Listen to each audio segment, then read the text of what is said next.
বিজ্ঞান বলছে এলিয়েন আছে। ভিন্ন গ্রহের প্রাণী সম্পর্কে কোরআন হাদিসের আলোকে কতটুকু যৌক্তিকতা রয়েছে? যদি এলিয়েন বা অন্য গ্রহের প্রাণী থেকে থাকে তাহলে অবশ্যই তা কোরআনে বলা থাকবেই, কারণ আল্লাহ বলেছেন এ কোরআন সমস্ত বিষয়ের বিশদ বিবরণ। সূরা ইউসুফ 111। চলুন কোরআন খোলা যাক। আজকে আলোচনা করব অন্য গ্রহে কি প্রাণী আছে। সাথেই থাকুন। আল কোরআনের 65 নং সূরা তালাকের 12 নং আয়াতের দিকে লক্ষ্য করুন। বলা হচ্ছে, তিনি সৃষ্টি করলেন 7 আকাশ তথা 7 প্রকার গ্যালাক্সি অনুরূপ সংখ্যক গ্রহ, সেখানেও অবতীর্ণ হতে থাকে প্রভুর বিধান। যেন তোমরা বুঝো, উক্ত আয়াত শুধু এলিয়েন বা অন্য গ্রহের প্রাণী নিয়ে নয়, বরং আয়াতটি কথা বলছে বিরাট আকারের মহাবিশ্বের নিদর্শন নিয়ে। কিন্তু আমরা শুধুমাত্র এলিয়েন বা অন্য গ্রহের প্রাণী নিয়েই আলোচনা করব। উক্ত আয়াতের ব্যাখ্যা বলা হচ্ছে, আমরা জানি পৃথিবীতে আল্লাহর বিধান যুগে যুগে অবতীর্ণ হয়েছে, কারণ পৃথিবীতে মানব নামক বুদ্ধিমান জাতিটি বসবাস করে, তাই না? এখন অন্যান্য গ্রহেও আল্লাহর বিধান অবতীর্ণ হওয়ার অর্থ হলো সেখানেও নিশ্চিতভাবে মানুষের মতোই বিবেক বুদ্ধি সম্পন্ন প্রাণী বসবাস করে। তা না হলে বিধান অবতীর্ণ হওয়ার প্রয়োজন কি, তাই না?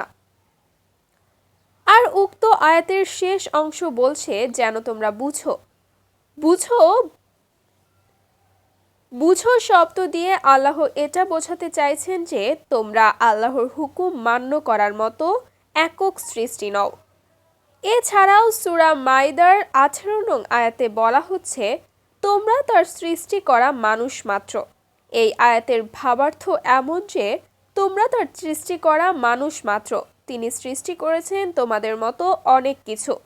এ বিষয়ে আল্লাহ আরও বলেছেন 16.8 নং আয়াতে। এখানে বলা হচ্ছে, তিনি সৃষ্টি করেছেন তোমাদের অজানা আরও বহু কিছু। আর বিজ্ঞানীরাও ঠিক কোরআনের মতোই ধারণা রাখে, কিন্তু আজও এ পর্যন্ত এ বিষয়ে বিজ্ঞানীদের হাতে নিশ্চিত কোনো প্রমাণ আসেনি। তবে যেহেতু বিষয়টি কোরআন বলেছে, সেহেতু অদূর ভবিষ্যতে তা অবশ্যই প্রমাণিত হবে ইনশাআল্লাহ। কারণ কোরআনে আল্লাহ বলেছেন তিনি ভুল করেন না এবং ভুলেও যান না। আয়াত 52। আর এটা কোনো মিথ্যা আশা নয়, বরং কোরআনের উপরে ভিত্তি করেই বলছি। এ বিষয়ে আল্লাহ বলেছেন, আমি খুবই শীঘ্র তাদের আশেপাশে এবং তাদের মধ্যে থেকে নিদর্শন দেখাবো, ফলত তাদের কাছে স্পষ্ট হয়ে যাবে যে এ কোরআন সত্য। আয়াত 53। আশা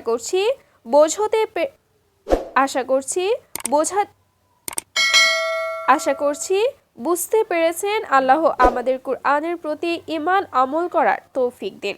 আমিন।